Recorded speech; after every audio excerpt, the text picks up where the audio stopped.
topic that we're going to talk about today is, I'll give a preface. This is not meant to scare anyone. This is not meant to have people develop anxiety over what could happen. The design of this talk is really to say, what are the things that I need to be on the lookout for that may be different or may not just be chalked up to something like having Down syndrome or being a teenager even. So we're going to go through a lot of cerebrovascular diseases that can affect people with Down syndrome. This is a particular area of mine where we actually have an NIH-funded grant that is set to look for other cerebrovascular diseases in people with Down syndrome, with the goal of hopefully identifying a non-invasive model to predict people who are at risk for this. And I think that ultimately, what we really want to do is find a way that we can prevent these types of things from happening before they do, because often we're in that too late category. So with that, I'll share my presentation very quickly, and then we can kind of go through. If you have any questions, I tend to talk fast, so please stop me along the way, and I'm happy to kind of go into more detail. So what cerebrovascular disease is are basically diseases that affect the blood vessels as they go into the brain. And so what we know is that for the brain to function, we need to get blood up there. So every time the heart pumps, about 20 to 25% of all of the blood that the heart pumps out will go up to the brain. The importance of cerebrovascular disease is kind of multifaceted. So we know that individuals with Down syndrome are at increased risk for a variety of different disorders over the lifespan. And so we really need to be aware of when these occur and what to be looking for with them. Most people who have symptomatic disease only come to medical attention after they've had a stroke. And as many of you know, whether through family members or your loved ones, a stroke is irreversible. Once that has happened, the injury has been done. There's no way to, recover from it outside of time and therapy. And so our goal, as doctors is always to prevent this or identify it so early that there may be an intervention for it. So our goal today is to learn what cerebrovascular disease is, learn the signs and symptoms of a stroke, so that way, if you ever see that, you can go to medical attention immediately, and then familiarize ourselves with the major types of diseases that occur specifically in people with Down syndrome. And when I say specifically, I mean at an increased rate, because it does occur in the general population as well. And some of you on this talk today may say, hey, I know somebody who had that as well, who's not a loved one with Down syndrome. So what does cerebrovascular disease mean? So as we mentioned, it's a disease that affects the blood vessels of the brain and sometimes the neck as well. So it can cause nearly any neurologic symptom, which I think is the challenging part. The brain does many different functions, so that depending on which vessel gets affected, you can have different symptoms related to it, which kind of adds to the difficulty in determining what is potentially cerebrovascular or what is potentially neurologic. The three terms you're going to hear today are ischemic stroke, and that's an injury to the brain caused by blood not getting to where it needs to be. A hemorrhagic stroke, which is an injury to the brain caused by blood bleeding out or something kind of popping, as we'll talk about. And then the third one, and many of you have probably encountered this term before, is a transient ischemic attack, or a TIA. And so sometimes these get referred to as mini strokes. But what it means is the symptoms are present and then they go away. And often this is basically a temporary obstruction where the blood can't get to one part of the brain, but then the body is able to overcome it very quickly. If you're having a TIA though, that means that your risk of stroke is very high and you still need to seek medical attention for that. But we'll get into some of the situations where that's going to be important to know about. So I'm a pictures person, so I included some images. When an ischemic stroke is happening, these are the ones where the blood flow doesn't get to that particular area. That can be caused by a narrowing of the blood vessels, meaning that the blood just has difficulty getting past it. That's often what we see when we talk about things like atherosclerosis or older people who have strokes. Those blood vessels get more and more narrow over time. Or you can have a clot that goes up and wedges itself, gets stuck inside the blood vessel, and nothing can get past it. And so everything downstream of that is going to have difficulties getting blood flow, and that's what an ischemic stroke is. Hemorrhagic strokes are when the blood vessels actually rupture. And so this is an example where you can see the blood is kind of coming out from there. And I'll show some graphics on that as well, because I think that it's always important to kind of have a mental concept of what these things are. Here's one of the most important slides I'm going to show you, though. This is designed for everybody. So, but be fast is the breakdown of what we need to be looking for and say, this is an emergency. I need to call 911 or get to the emergency room right now. So if you see balance changes, and all of these are sudden onset. If your loved one was fine before and all of a sudden is doing these things. Your balance is off. There's vision changes or a complaint of double vision, so seeing two things. You see the eyes getting stuck or deviated in one direction or the other. Facial droop, so the entirety of the face, but usually the lower half of the face, is going to be drooping like this, and maybe it will have a change in the way that you're speaking, or it sounds like the tongue is very heavy. Arm weakness or leg weakness, really anything on one side of the body is going to be concerning if the speech is slurred, as we talked about. Sometimes that weakness and speech difficulty can be associated with numbness, or if your loved one can tell you that, hey, I'm feeling my arm is very heavy or numb and I can't manipulate it as hard. And then obviously the last one is T, time is of the essence. So calling 911, getting medical care immediately, if you're starting to see these things that are kind of suddenly starting, is important.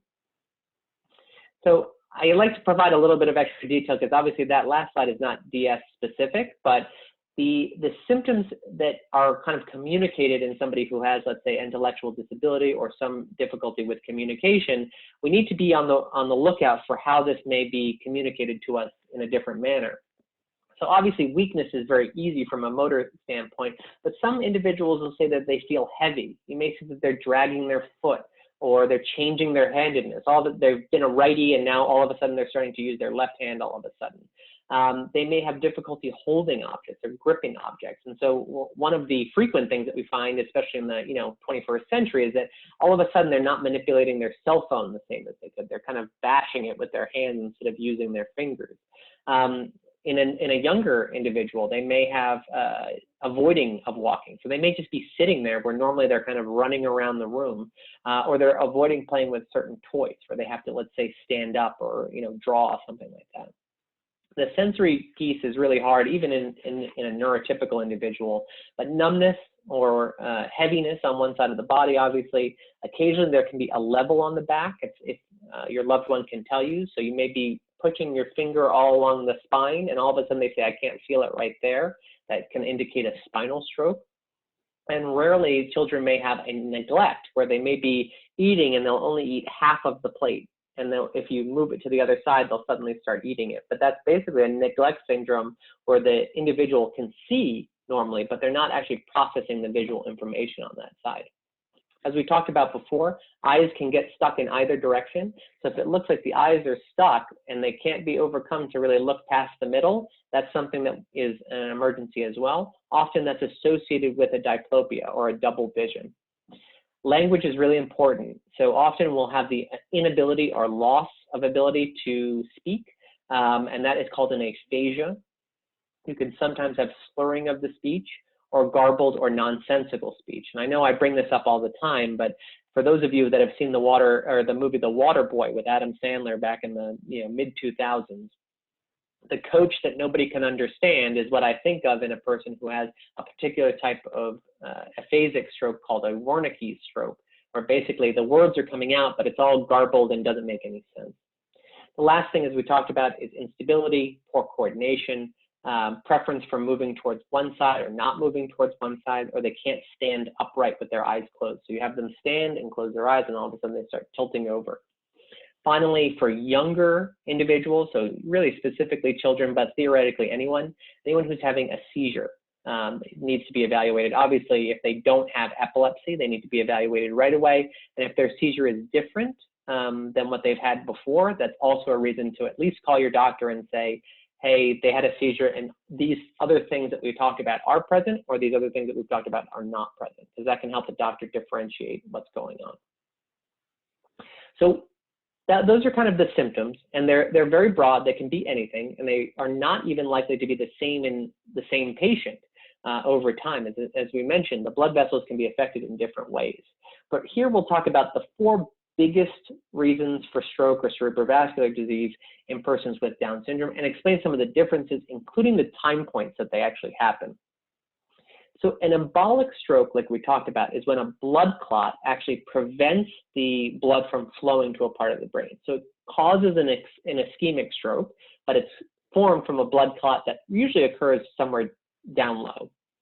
The most common time that we see this is in babies, actually. So babies who undergo a congenital cardiac repair. So if you're born with a hole in the heart, or if you're born with some other type of heart disease that needs a surgical correction, because often our patients, our loved ones, will have to be on a bypass or have a long cardiac surgery, small little clots may shoot up to the brain. Again, every time the heart pumps, 20% of that blood is going up to the brain. So if there's a small clot that forms around that area, it can shoot up as well. Normally, that's not going to cause severe injury. So we call these microemboli, but they can shoot up to either side. Often they're not going to be symptomatic. However, if you get that perfect storm where you get a really large clot, they can sit in some of the bigger vessels and prevent blood from getting to the brain as well. So here's the top left of this image actually just shows kind of a picture of an embolus or a clot that gets wedged into the vessel. Now, don't forget, the vessels right along the midline, so like your heart, your aorta, your internal carotid arteries, the ones that kind of you can see pulsating in your neck, those are really big. But as you get up into the brain, the blood vessels get smaller and smaller. So eventually a clot will get stuck as it kind of gets more and more narrow as you go up. The image on your right, the larger one, are just examples of microemboli, little spots that can kind of shoot up from, a showering phenomenon after the heart kind of pumps a few of them up. Usually those are not going to cause any significant problems and are usually asymptomatic, meaning you don't have any symptoms from that. The little picture on the bottom, though, are examples of bigger strokes. So this is when the embolus or the clot gets stuck in a bigger vessel. So there's more area that could be injured in those settings. And so those bright areas that you see are actually the areas of the brain that are injured. And so obviously we never want to see those types of things, but these are things where if your loved one is waking up after their surgery and isn't moving that right side as much as the left side, these are things where you need to talk to your doctor, even in the ICU setting, to say, I think something's wrong. Often, I will say probably 7 out of 10 times, it's the parents that bring up that there's a problem after a cardiac surgery. It's not the medical team. And this is not to, cast shade on our doctors. It's just they're focused on the cardiac repair. And so it may be the parent that says, something is different. The eyes are moving one direction and, my child is not doing the same things that they were doing preoperatively. So why is this important? So congenital cardiac disease is very, very common. So a lot of our population with Down syndrome has these types of repairs very early in life. So it's an important thing where if you're in the hospital or your child is undergoing, a repair like this, this is important stuff to at least know about. We talked about parents are usually the first people to identify it anyway, and early identification, especially if it's a big clot, may actually lead to better outcomes because the doctors may be able to do something about it. They may be able to break up that clot or retrieve that clot in the right circumstances. But rather than going into a lot of detail on how we would treat that, really what we need to know as parents and caregivers is that if you're seeing those things, you've got to let your doctor know right away.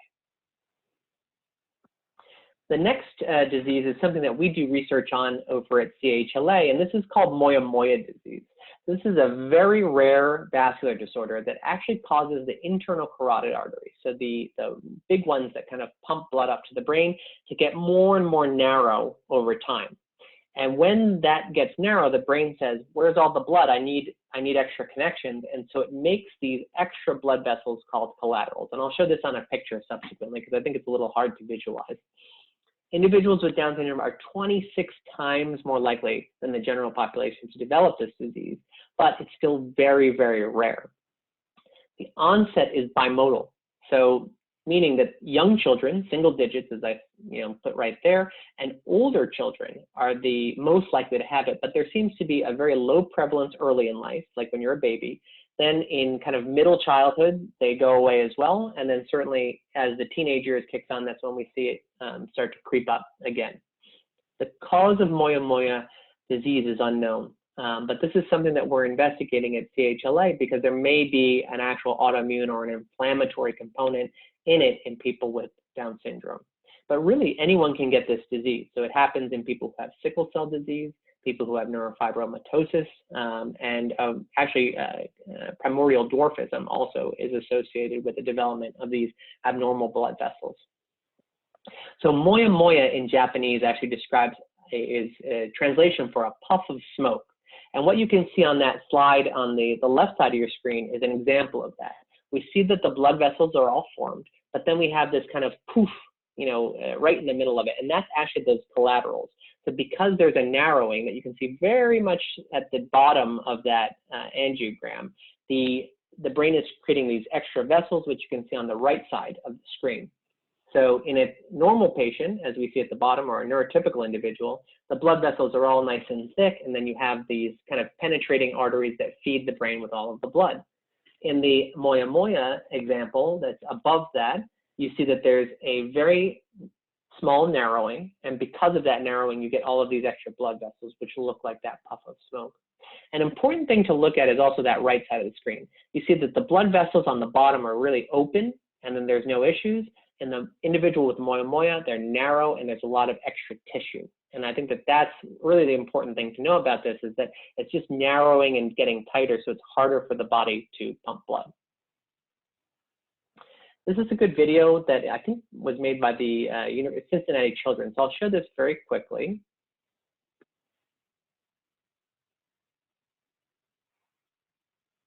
Let me just make sure I'm sharing it appropriately. Sometimes I will not do that.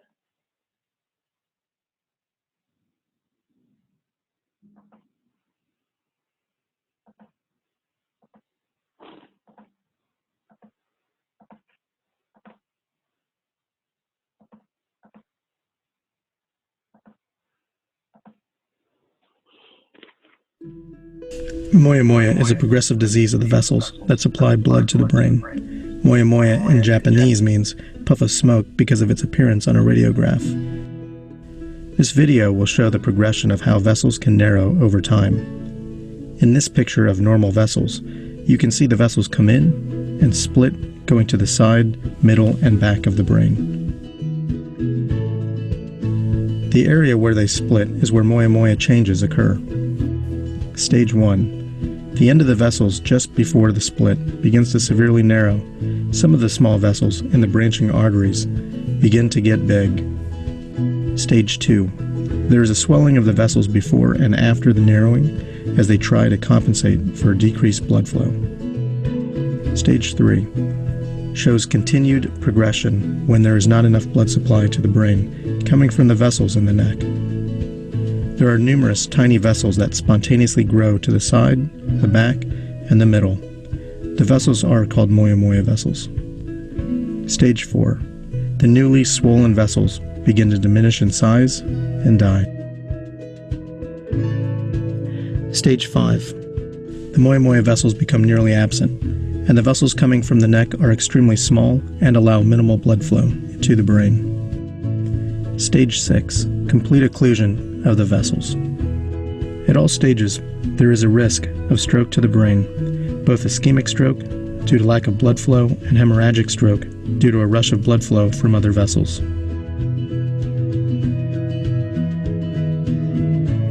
Moyamoya tends to present in the very young, from infancy to teenagers, and also in mid-adulthood.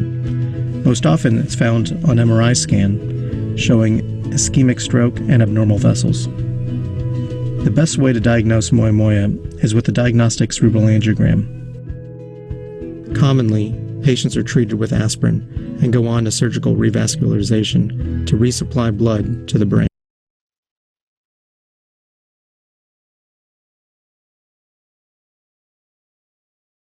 So that's, I think, one of the better examples of kind of what is going on with Moyamoya. But there's, that was designed more for individuals who don't have Down syndrome. And so there's a few different things that we need to talk about for people who do have Down syndrome.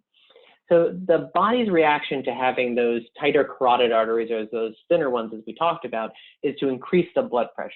The brain is very smart. And so what it does is it says, why am I not getting enough blood flow? And so what it does is it makes the heart beat harder to increase the blood pressure. That's often the first sign that we know that things are not right, is that an individual will have high blood pressure and also headaches or some other type of phenomenon that's going on. But in individuals with Down syndrome, they have lower blood pressure at baseline, meaning that as their blood pressure goes up, it may not be very noticeable to the pediatrician or the internal medicine doctor that actually the blood pressure is gaining very rapidly. So if you're starting to notice that, every time you go to the doctor, that the blood pressure seems to be climbing steadily, even though it's not signaling an alert in the medical record system, that's something to bring up with your doctor as well. And it is something where, especially in teenage patients, we really, really, really want to keep track of that.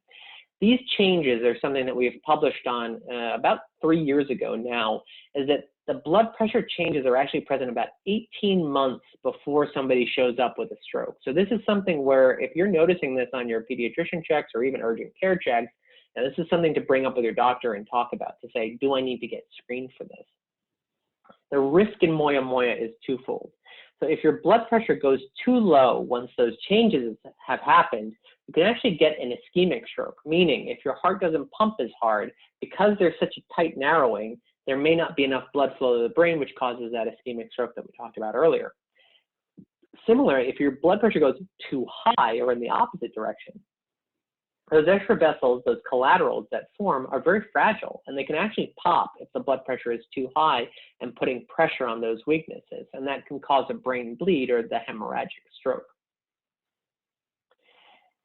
I'll show you some additional images of that in a little bit, but I think that the other disease that is very similar, but again occurs at kind of the opposite end of the age spectrum, is something called Cerebral Amyloid Angiopathy, or CAA. The reason that this disease happens is that we make a protein called amyloid precursor protein on chromosome 21. And as we know, most individuals with Down syndrome are going to have that extra copy of chromosome 21.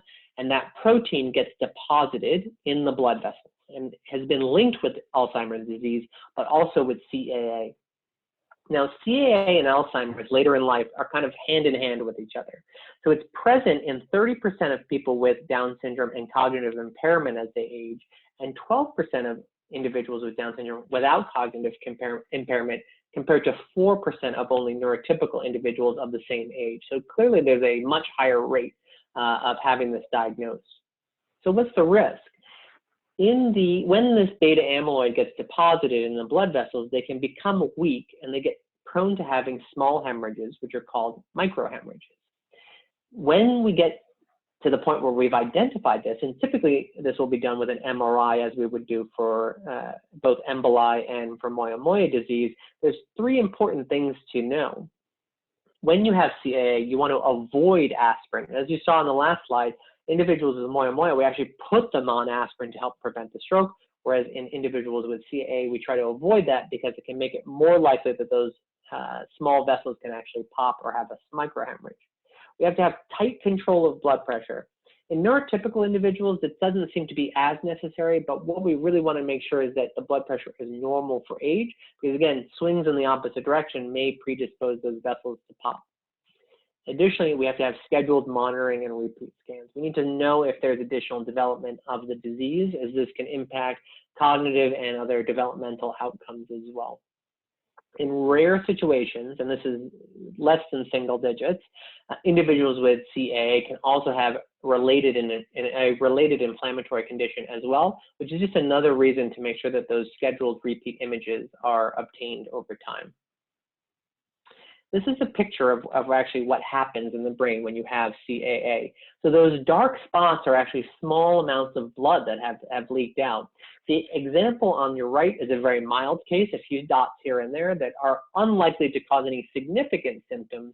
But when you look over at the image on your left side, an individual with that much in terms of a hemorrhage can likely have some cognitive impairment or other things that may mimic Alzheimer's disease. Another thing to note is that this disease is very different in terms of when it strikes. And so really, if we look at where individuals are having this most frequently, it's really over time. So your likelihood of having a mild case is very low as you age, but increasingly those severe cases on that kind of the 4th panel of the image on your left goes way, way up over time. And I think another graphical representation of this is that the mild cases or the absent cases make up the majority of people who are with Down syndrome who are less than 50, but after that we see that there's a much higher predilection for severe and moderate disease as well. The last topic I'll talk about are aneurysms. And, many of us probably have a loved one who has had this at some point, but an aneurysm develops from a weakening of the blood vessels. And so an example here is kind of where you see that balloon where it says cranial aneurysm. So over time, blood pressure kind of wears down that lining of the blood vessel, and what happens is it kind of forms a balloon. But the aneurysm is very fragile and very weak, and so there's a chance that if the blood pressure goes too high, those vessels can also pop, causing a hemorrhagic bleed. You can see aneurysms with or without Moyamoya disease, but they do happen in conjunction with it too, so they're not mutually exclusive. This is an example of what happens. So essentially the walls become weaker and weaker, and as the blood pressure goes up, you see that there's an expansion of those blood vessels as well. This is not a picture of the brain, this is a picture of an aneurysm in the body, but gets to that point where that thin lining starts to expand as it can't compensate from the blood pressure that's going on behind the scenes. These are examples of what happens in individuals who have an aneurysm. So you can see on slide D, there's that little nub that kind of pops off the blood vessels. If those actually pop, what we see is that there's that bright signal that you see on scans A and B, where the blood actually gets into the brain and can cause a hemorrhagic stroke or a subarachnoid hemorrhage, which causes irritation of the brain as well. The procedure that actually usually gets done for individuals who have an aneurysm is something called a coiling, where we actually put a bunch of different wires inside the aneurysm to eventually block it off. So your body actually seals it off, and then eventually the aneurysm kind of dies off. So these are treatable when they're identified early. And so this is another important factor, is we want to try to identify these, because if these aneurysms pop, the stroke has already happened. So, again, we don't screen for these, but if there's any unusual neurologic symptoms, we want to identify that early and then look for them. So the big conclusions of the talk: know your child or your loved one. If he or she isn't acting right, you need to let your doctor know ASAP, especially if it's sudden onset of symptoms. Know the symptoms, so weakness, sensory, gait changes, language changes, balance changes, face changes. They're all medical emergencies, especially if they're sudden onset, even if they're just for a short period of time. So again, with these TIAs, or this transient ischemic attack or mini stroke, the symptoms may only be present for 20, 30 minutes and then they go away. That's still a medical emergency. You need to call your doctor or seek medical attention for that. And then time is brain. If we can identify these things early, there is possible interventions to prevent a stroke, and that's why we don't want to have anyone sit around and wait on this. And I think that this is one of those things where if you're not getting the answer from the pediatrician or from your internal medicine doctor or your primary care doctor, go to the emergency room. Seek additional medical care or a higher level of care, because this is not normal to be suddenly having these acute changes to your loved one's neurologic status. And this is just my contact information. If anyone has any questions, obviously I'll hang on the line to answer any questions that anyone has right now. But if you want to reach out ever, there's my email, and there's our clinical information over at the Children's Hospital, Los Angeles. I'll stop my share, but I'm happy to take any and all questions that you all have on the topic. Yes, I have a question. This is Kathy. Hey, Kathy. Hi, that was a very interesting presentation. I'm just curious. I'm not too sure how many Down syndrome patients you get to see in your practice, but how many Moyamoya cases have you seen in your practice? So over the last, let's say, 8 years, I've probably evaluated 70 to 75 individuals with Moyamoya disease. That being said, on my first stop in my clinical training, I was at one of the major referral centers for that. I was up at Stanford, so most of the Down syndrome Moyamoya surgeries on the West Coast get done over there. And then additionally, I saw more patients when I was over on the East Coast, and now at CHLA, we've become the major referral center for this. And so we have our neurosurgeons that can assist, and actually we work with another neurosurgeon over at UCLA, Dr. Wang, as well, who's really fantastic and can kind of help triage the interventions. And I think that the issue with Moyamoya is that there is a surgical intervention. So if we identify it early, we can actually prevent the stroke altogether. And that's why we're doing the research that we are, is if we can find a way to identify this before anything happens, everybody can live a normal, and happy life, with the exception of having to go through that process for the surgery. Wow, that's incredible. Yeah, no, it's scary stuff. And to be honest with you, the reason why I entered into this area of research is I just saw such really sad outcomes. I took care of patients where it was too late already, and we did the surgery and they didn't have another stroke, but the stroke that had happened was already changing this, young individual's life. And those really stuck with me over time. And it's the reason I've kind of fallen into this very unique area of Down syndrome. And then I'm assuming that your patients without Down syndrome had very few cases. I mean, there were very few cases in the population that does not have Down syndrome, right?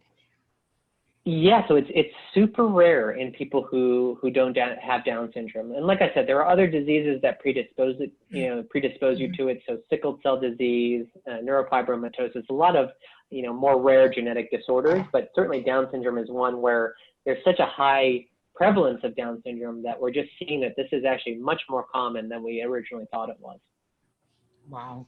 Well, it's the first time I've ever heard of it. So always something. Always something. Boy. Thank you very much for the presentation. That was incredibly eye-opening. Hi, I have a question. Yes, Gloria. Hi. So my husband had an aneurysm about 11 years ago, and he survived. But our daughter has Down syndrome, so I just wanted to know, like, what is the increased risk, like, quantified for her? Yeah. She's about 14 now, but she's never really had any problems like that. But I'm just, just curious. Yeah, and the short answer is we don't know. So, right, I mean, what we do know is that in individuals with Down syndrome, they're at an increased risk of aneurysms, whether they're associated with Moyamoya or not. But what we don't know, because we've just never really tracked the data, is to say if a loved one, especially a biologic parent, has a history of this, should we be screening for it? Thus far, most doctors have said, no, we should not. But, for your daughter, if she ever does anything that's unusual, you need to take her in and have that as the first suspicion in case a symptom arises. But I don't know if we would necessarily recommend screening for it, because to do a sedated MRI is still risky. I mean, anesthesia we don't take lightly if she needed that. Okay. Thank you. Thank you. I have a question. Yes. Monica. So my 29-year-old daughter just had an MRI May 1st because we noticed that she had some arm tremors and hand shaking. So her primary doctor had recommended that we do. Actually, I had insisted on getting a brain MRI just because something was just not right. So we did the brain MRI and found that she had, and I'm sure I don't have the pronunciation correctly, but lacunar infarct in the left cerebellum, which they said they don't know when it could have occurred. She did have an ASD/VSD repair at age 7 months. The neurologist had said that most likely the stroke happened 3 months prior to May 1st, which, kind of coincides with when she started having the arm issue, both arms shaking or tremors and the hand shaking. But the neurologist isn't thinking that is related to the stroke. Did your daughter get vessel imaging of the other blood vessels in the brain and all of that? Yeah, so we did the CT angio scan last week and everything looked fine. So, I mean, one test is leading to, 4 or 5 different tests. So everything is coming back relatively negative, which is great. But, what is the cause of this, the arm tremors and the hand shaking? Well, and the arm tremor may actually be related to the stroke. So the cerebellum is usually a coordination center, but it also relates to kind of how our movements are smooth or not smooth. So it's hard to know, quite specifically, but if everything is matching up with the onset of the symptoms and then the identification of something, abnormal like on the MRI, that to me is kind of, it would be very difficult to rectify those as true and unrelated, right? But I think that the most important thing is to figure out where did this thing come from. So the cerebellum is in the back of the brain. It's a very unusual spot to get a stroke. And so usually that will be the vessels in the back of the brain, so the vertebral arteries that kind of merge up to form another vessel called the basilar artery. But it's very hard to get clots in that distribution outside of actually having a dissection or a traumatic injury there.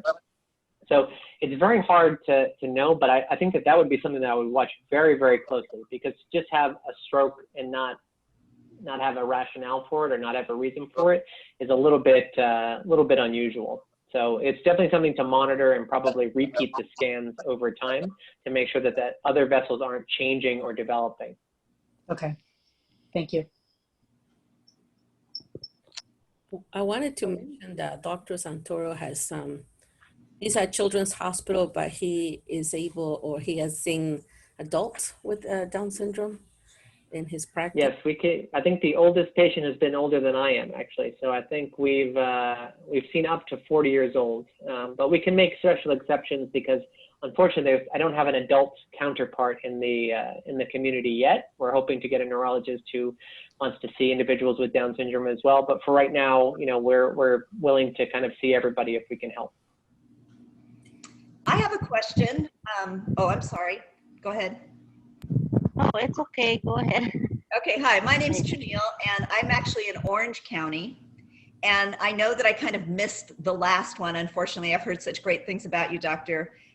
My daughter is showing regression in areas, but she's also, she's 20, almost 21. She's had 3 seizures over the last few months, and I'm having a difficult time finding a neurologist that takes into account her Down syndrome, that actually is, that I feel like understands the compass of what you're talking about today, all the things about the brain. What would you suggest that I do, and how do I move forward in getting her the right treatment?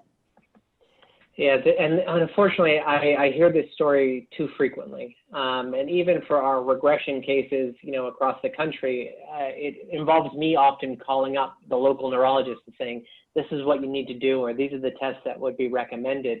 It's just, historically, individuals with Down syndrome didn't live that long. And so adult doctors just never really saw those patients. And now we're in a completely different era where so many people with Down syndrome live into their 40s, 50s, 60s, 70s in many situations. So it's the adult neurology community is trying to play catch up right now and familiarize their doctors with that sort of stuff. But if you guys are in Orange County, you're more than welcome to come up and see me. Or if you find a local neurologist, I'm more than happy to reach out to them and connect to see how we can be of assistance with working that up. But seizures out of the blue is not something that we would expect at 20 years old. Exactly. So could you put your email up again? I've actually tried to contact your office, even offered to pay out of pocket, and they won't let me in. So if there's, yeah. So if you email that line, we'll find a way to make it work. I mean, this is one of those things where it'll, if we twist some arms and make a ruckus, usually they'll let us. Can you get it back up for 1 second? Because it's going away so fast and I can't see it very well. So try it one more time. Sure, I put it in the chat, so that way you can just copy it right out. Thank you. Thank you so much.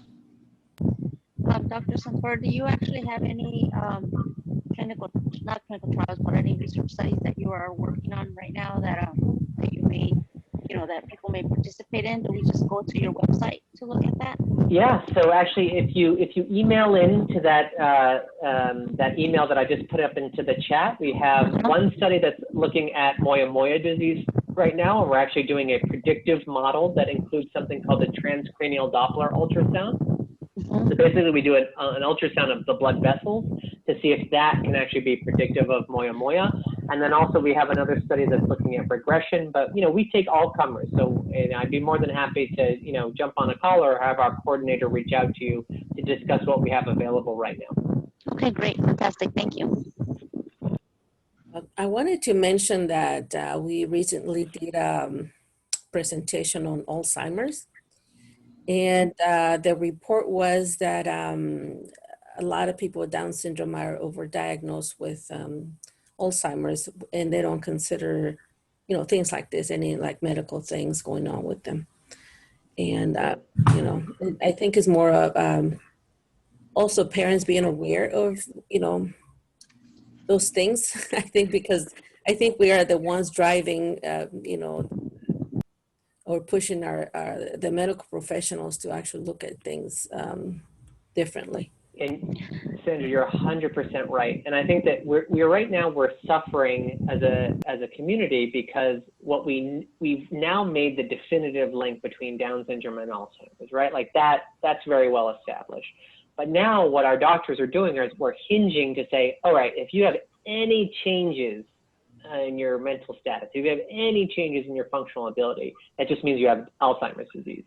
Not the case. Alzheimer's is a diagnosis of exclusion, even in neurotypical individuals. We have to work up the other explanations for it first because there's not a single test for Alzheimer's disease. And so just because you're at risk in a population like an individual with Down syndrome does not mean that you're going to develop that. So I think we need to be, especially in the adult community, we need to be a little bit more cautious about just saying, oh, well, this is just early onset Alzheimer's, because we're finding that in many cases, especially with regression, as we noted before, people don't get Alzheimer's in their 20s, even individuals with Down syndrome. So we need to make sure we're looking at the other explanations for this. And unfortunately, it's falling on a lot of families and patient advocates to really push to say we need more testing. We need to make sure that we've ruled out all of the other treatable explanations. And I think that's been a challenge. I mean, we had one individual, I don't know, I probably evaluated about 1.5 years ago, who got diagnosed with Alzheimer's. All he had was a B12 deficiency. We gave him B12 and he was fine.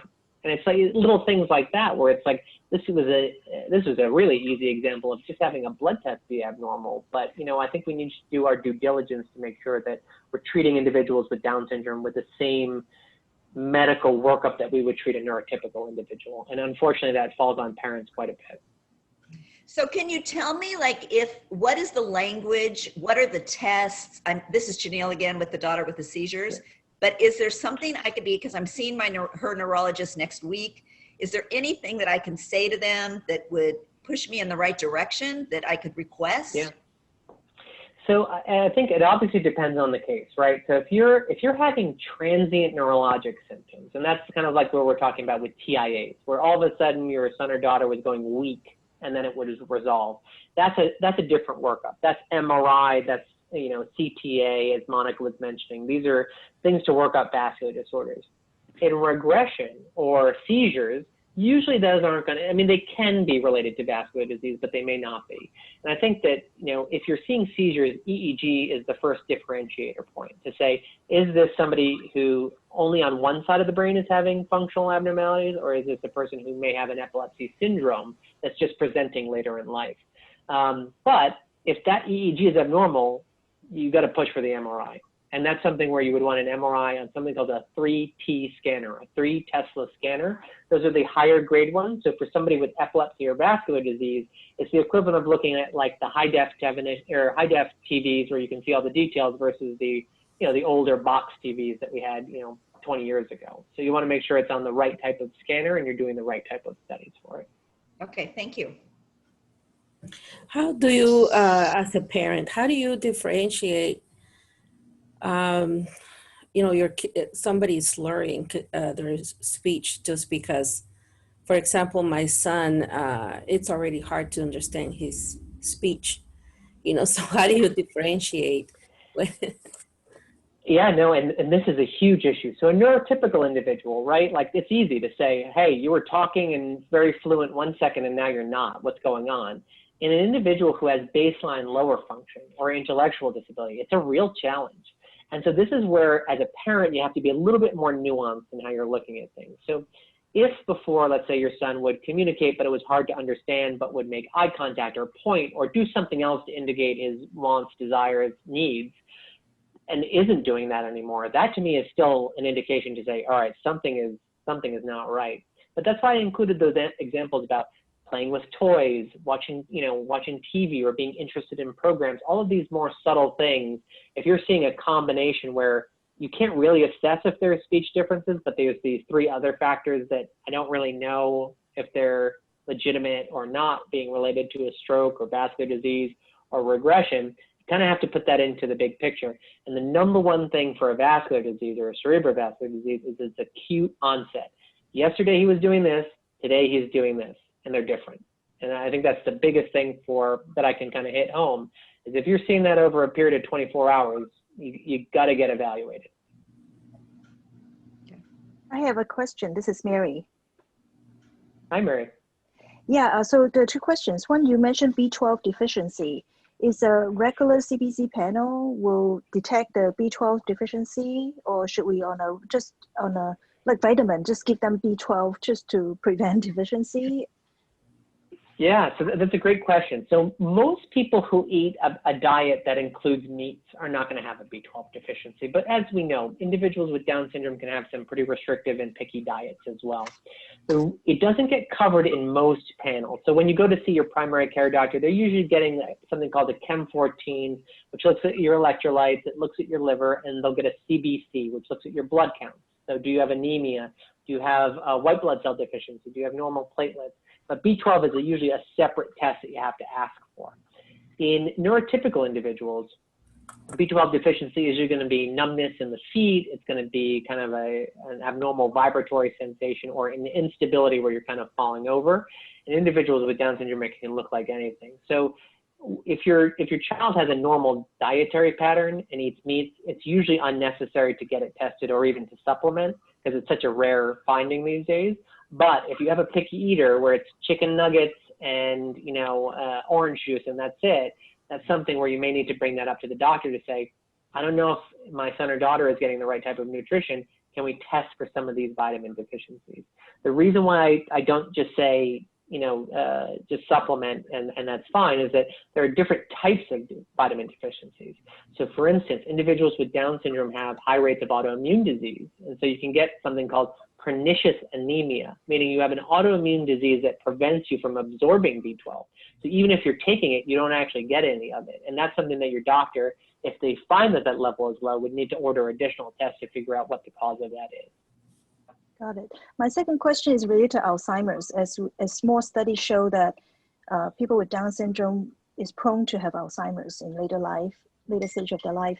So, and there's recently FDA approved a drug for Alzheimer's. So my question is there anything that if there are drugs down the line that are kind of preventive, should people with Down syndrome start to take the preventive measures as a typical neurological person who may have Alzheimer's tendency, just to kind of prevent down the line? That's a great question. And I think that this is one of those things where really all adult individuals with Down syndrome should be followed by a neurologist for this reason, because the thought is that as we develop more and more therapeutics against Alzheimer's disease, at the first sign of symptoms, that's when these treatments are going to be the most effective. When things have already gone in the opposite direction and your loved one can't, function on a day-to-day basis, these medicines aren't designed to reverse what has already happened. And so that's one of those things where, I hearken to the component of routine neurologic care, that once a year check-in to see how things are going. If something is picked up on a dementia screen or an Alzheimer's, Down syndrome dementia screen specifically, that may be enough to get your loved one in to get treated early, and that can make a big difference. Or on the converse, hey, something is different, and then the appropriate workup is performed, and you can find out what may need intervention. But the Alzheimer's medication space is going to change dramatically over the next 10 years, and being hooked in with a neurologist that is comfortable seeing, individuals with Down syndrome or individuals with just Alzheimer's disease is going to be helpful, because the peak therapeutic window for these medicines is early, not late. So what age is considered as an appropriate age to start seeing a neurologist? If my son has no other medical issues and try to be kind of proactive, at what age we should start seeing a neurologist? So I would say sometime between 35 and 40. I think that's a reasonable time to say, listen, I have a loved one who's already at risk, and it may be just that once a year check-in where everything's going fine and I'll see you in a year, and that's okay. But I think that having that investment where you have a doctor that's evaluated your son or daughter over time, and can also say and agree with you to say something is different here. He wasn't like this, or she wasn't like this last year. That's often how we're going to be able to make these diagnoses earlier. But all of these screening measures aren't 100% accurate either. And that's why I don't love the idea of just showing up to a neurologist and having them go, well, your screen is fine, so, you know, come back and see me if there's a problem. Because I don't think that that necessarily provides that best care either. And I think the reason why I'm recommending it now is because we're entering a new age where there's treatments for this. And they may not reverse the disease, but they may stabilize it. And I think that that's really what we are looking for at this point. Hopefully someday there'll be a cure. But for right now, I think if we can start, you know, the evaluation process and the screening process and the treatment process early, it's really all we can ask for at this point. Did you say that there's a specific Down syndrome Alzheimer's screening test? There are some measures there, you know, like any screen, they're not 100% perfect, but within the USC system, and actually I think they're based out of San Diego, there are, you know, facilities that can assist with evaluating these types of individuals, like persons with Down syndrome and concern for Alzheimer's disease, very closely as well. So there are people in the LA area who are working, you know, LA, San Diego area, who are working on this very issue specifically, but not in the younger populations. And I think that ultimately what we're trying to do with our research is kind of link that in. Is the presence of cerebrovascular disorder actually what's predisposing people to the development of Alzheimer's disease later on? As you saw with our slides on CAA, you know, cerebral amyloid angiopathy is very tightly linked with cognitive disease and Alzheimer's disease. And I don't think that they're mutually exclusive. I think that we're going to find that there's a lot of overlap, and there may be early interventions that we can even make on that end of things that may be beneficial in the long run. Thank you so much. So let me ask you, if you had kids, a 20-year-old with Down syndrome, is there anything that I should add? Like, I'm liking this direction of being proactive. I mean, how do we just keep our kids healthy? How do we just, I understand watching for symptoms, but is there anything that we've found that we can take now, do now, be a part of now? Yeah, and I think that's the challenge, is that, you know, outside of the usual, you know, stay active, you know, keep the BMI or your body mass index, you know, as tightly controlled as possible, and eat a variety of healthy foods. We don't really have specific recommendations that are going to be beneficial in the long run. And a lot of this comes out from the neurotypical literature. We tried ginkgo, we tried, you know, all sorts of different preventative things that would augment the development of Alzheimer's.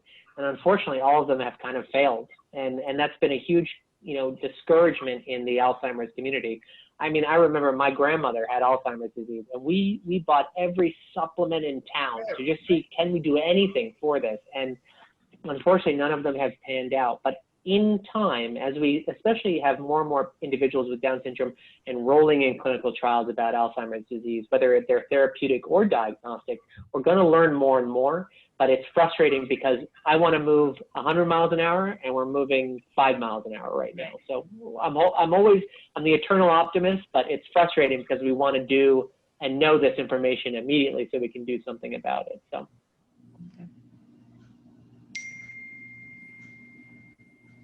Oh, if there's no other questions. I have one more question. Oh, sorry, go ahead.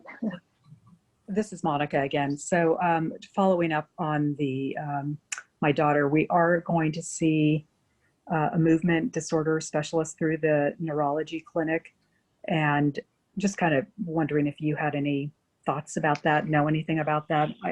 I don't know if they'll be able to say, okay, the arm tremors, hand shaking, you know, maybe we need gabapentin, you know, just what are some options that they could possibly let us know about? Yeah, and I think that the biggest question, Monica, that you're going to want to ask the movement disorder doctor too, is to say, what do you think? Do you think that this symptom that you see right now is related to what we found on the imaging? And you may get a different answer, but I think that it is a little bit curious that all of a sudden you have this thing on the MRI and it's not being chalked up to it, because tremors don't usually develop in individuals with Down syndrome out of the blue. It's a very low risk population from that standpoint. The treatment options are really broad though. I mean, gabapentin, benzos, propranolol, all different sorts of things have been used for tremor. And what I find is that there's not one magic bullet. Your daughter may need to try one or two things and then kind of find that, oh, maybe it was the gabapentin that works better than the propranolol. But we go through this all the time with, really just not just with individuals with Down syndrome, but anybody, that there's often one medication that works a little bit better, but always tempering that with side effects too, right? Like if your tremor is better, but you're zonked all day and you can't sleep or eat or do anything, it's not going to be a medicine that's going to work for you either. So really keeping a close inventory of how those medicines work. Thank you. Yeah, totally get the medicine reactions, because when she had the brain MRI, we gave her lorazepam, and the last 2 minutes of the MRI, she had this reaction. That was the only drug that we introduced that was new. And she was violently shaking her whole body from head to toe. It was quite a sight to see and very disturbing. And it lasted for about 8 hours. It passed, but it was quite frightening. Yeah, and about 10% of individuals with Down syndrome have something called a paradoxical reaction to benzodiazepines, which is what Ativan is. And you often don't find out until it's already in the system, unfortunately. So, it's something where in the future, if she has to get sedated, it may be prudent to kind of think twice or see if there's an alternative to use in that situation. Right, thank you. My question is about training the next generation of doctors to be more educated about the population of Down syndrome children and adults, because like many parents, I found that not all pediatrician or primary care doctor has the wealth of knowledge like you do. So besides publishing your research and share with your colleagues, in the current medical school system, is there training for the next generation of residents, fellows, who can detect these kind of issues more? Yeah, and I think that you're exactly right. I mean, really what we need are people who not just have an interest in Down syndrome, but have really dedicated the time to understanding it and have the infrastructure within their systems to set it up. The way that we've tried to do it beyond just the usual medical publications and stuff like that is we worked about 5 years ago now on a disability education module. And it wasn't Down syndrome specific, but I think one of the biggest barriers we encounter in medicine is that our doctors, our trainees, don't know actually how to talk to somebody who has intellectual disability, who has Down syndrome, who has something else going on. The thing that bothers me the most is when I have a medical student that goes in the room and they only talk to the parents. They ignore the patient because they feel like they can't, communicate with them. And so we've developed that program. I think it's now at 3 different institutions, and it's definitely benefited the medical students in giving them the tools to engage a particular community. But it's not Down syndrome specific. And I think over time, what we really need is not just kind of the one-off educational seminar that people can, check a box for, but really make it integrated in, is that individuals with Down syndrome, like we were talking about, are living longer. This is a population that whether you're an orthopedic surgeon, you're a cardiologist, you're a neurologist, you're gonna have patients with Down syndrome.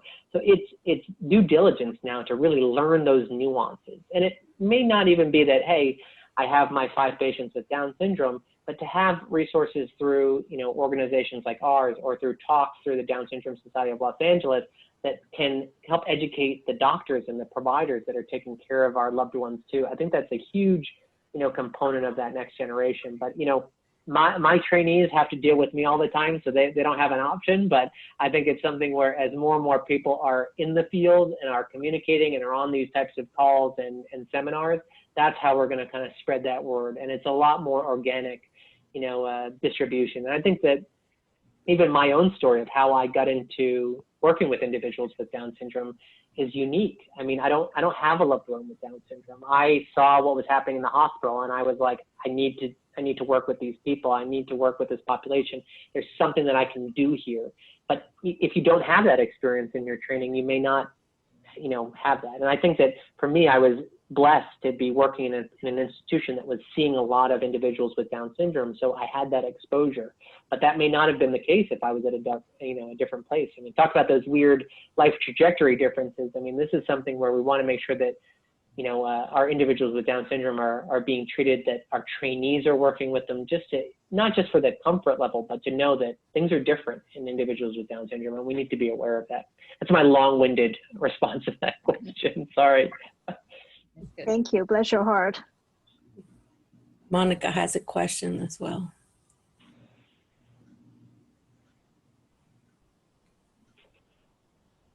Monica. I think I forgot to take my hand down. Oh. No questions, but appreciate your comments on working with our kids. I know Down syndrome isn't as sexy as autism, but for parents that have a child with Down syndrome, it's critical. We want to know as much as the next. So appreciate all your efforts. And it's something where it's not that one disease is sexier than the other one. I mean, this is something where it's about helping a community. And I think that what I've come to learn is how integrated families and family and patient advocates are in the Down syndrome community. I never expected this. And so it's just so fantastic that, people feel comfortable getting on these types of calls, reaching out, connecting with families who have gone through similar experiences. I mean, that's what actually keeps the momentum moving, because if everybody just said, well, I have this disease, whatever, nothing's going to happen. And I think that it's about the grassroots organizations, like Down Syndrome Society of Los Angeles. It's about working with the global foundations. It's about telling the NIH, I want research in Down syndrome. I mean, if you don't, it's that weird squeaky wheel phenomenon, right? If you don't ask, people just naturally assume that it's not a big deal. And I think that one of the ways that we got our NIH funding was begging the NIH to say, we need to do more dedicated research in individuals with Down syndrome, because their medical problems are different than other people. And if we understand that, it could help us, not just for individuals with Down syndrome, but other diseases as well. I'm hopeful that what we find in Down syndrome and Moyamoya will eventually carry over to other people with both Down syndrome without Moyamoya and Moyamoya without Down syndrome. And we need to take that more global approach, because we're all in this together, right? I mean, we're talking about rare diseases upon rare diseases, but there's probably a bigger picture that we can kind of use for a therapeutic advancement as well. Well, thank you so much, Dr. Santoro.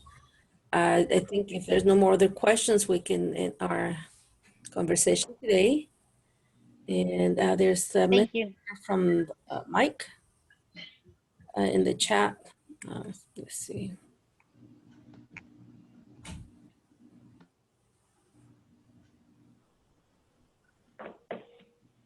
Yes, I agree about your language, Mike. That's a very good point. That was more to piggyback off of it, but I think that in the medical community, sometimes it gets utilized for particular diseases that get a lot of funding because they're of more interest or by a novel mechanism. But point well taken. And I got to point out, a lot of our kids with Down syndrome also have autism.